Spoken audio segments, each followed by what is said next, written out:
Hey everyone, Paulie here from HardDrive Radio, and I am very excited to be sitting down with a musician who I'm very excited to introduce to all of you, and that is Justin Benlolo of BRKN LOVE. Man, how you doing? I'm doing good. How you doing? I'm doing very well. It's good to have you here, man. I've been jamming out to your songs the past couple of days, and I've just been like really chomping at the bit to get you in the studio and interrogate you about them. So, oh man, well, I'm glad to be here. Thank you. As we always do, I want to kind of start at the very beginning of the story. Tell me about the first time you ever picked up a guitar. Whew, man, I think I was probably 11 or 12 years old when I first started playing. I knew from a young age that that's exactly what I wanted to do. I mean, my uncle was a great guitar player, really? So I'd been, fiddling around with his stuff up until that point. But obviously, I never knew how to play it. I mean, I sucked for a long time, like most people. But I'm learning to play guitar right now, and I can confirm I also suck. Yeah. So yes, it's an experience we all know. How are your fingers holding up? They hurt? Oh my God, I haven't gotten the calluses yet, dude. Well, once you get there, it's much easier from that point on. But I fell in love with it, basically from day one. I mean, I have a guitar tattooed on my arm. I can see, very nice. When'd you get it? I got this. I was about 16 when I got this. Badass. Yeah. My dad actually took me to get it. Really? So it was really cool, Awesome. It wasn't like rebellious youth, It was really, really chill. I feel like tattoos are so mainstream these days. It's kind of sad. I mean, I agree with that to an Yeah. extent, I mean, that's why I only have one. Yeah. This is sort of identifiable. It's like my mark, Yeah. And I've struggled with, figuring out what I want next. And for that reason, I mean, it's going to be on your body for the rest of your life. So you got to be choosy, Yeah. I mean, thankfully, maybe now and then in future years, we have technology that can take that right off your skin. But for now, I just think this is more unique. That's why I don't have any. I have commitment issues. Like I know I'm gonna pick something, and then the next week I'll be like, why? Why did I choose that? Terrible idea. Hey, you and me both. Who are some of the musicians that you grew up listening to that inspired you to want to play guitar?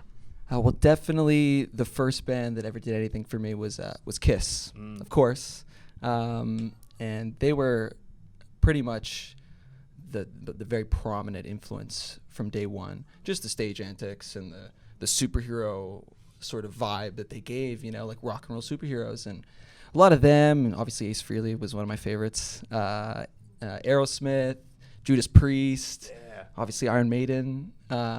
Those are sort of the original influences. That sort of early, I want to say classic heavy metal sort of stuff, And then you progress to the shredders like Eddie Van Halen, Randy Rhoads, Dimebag Darrell, all the key ingredients basically. Now, like when you listen to music, are you primarily a metal guy, or do you kind of branch out a lot more? Because the music that you play is very like, that dirty kind of rock and roll sound. I wouldn't describe it as a metal band, but that doesn't mean you're not a metal fan, obviously. No, I mean, I love metal through and through. I've always loved metal. It's not 100% what I listen to all the time.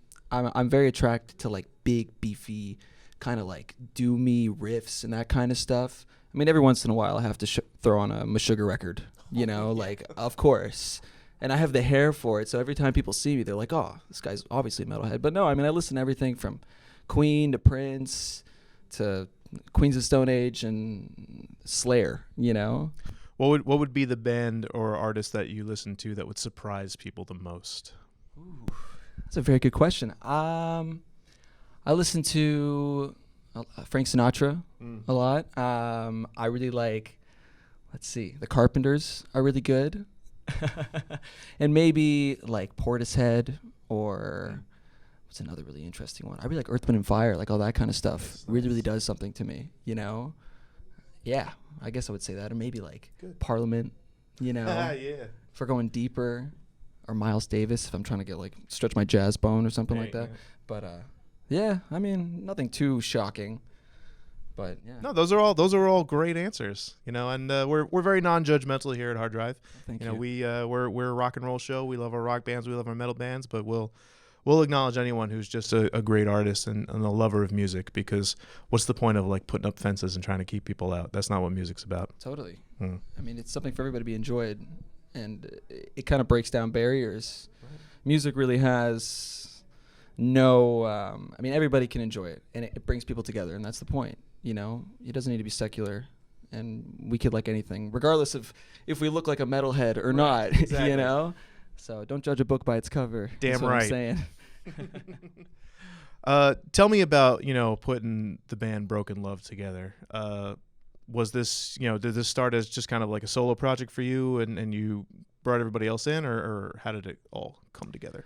Well, yeah, actually, when I first recorded this record, it was actually done mostly by myself. And at the time, I didn't have a band, and I just had these songs, and we reached out to our producer, Joel, and he decided to take it on. And then I just kind of did it with two of my buddies.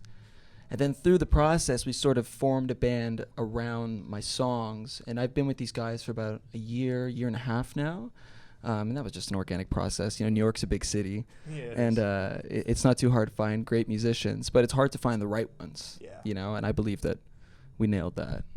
What makes a good band member? And this is a question that I blatantly steal from our host, Lou, because he's a genius when it comes to this stuff. But he always says that, just because somebody is the most amazing musician in the world doesn't necessarily make them a good band member. Mm-hmm. So, what kind of qualities do you look for a person that I'm going to be able to get along with this guy on the road and not kill him?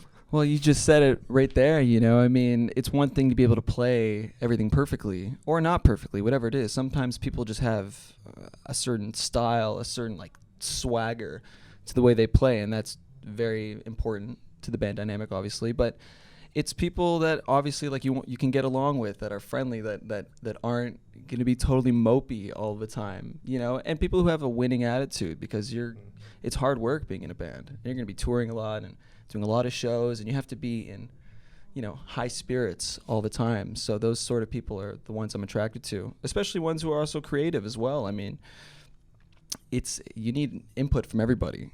So again, technicality is one thing.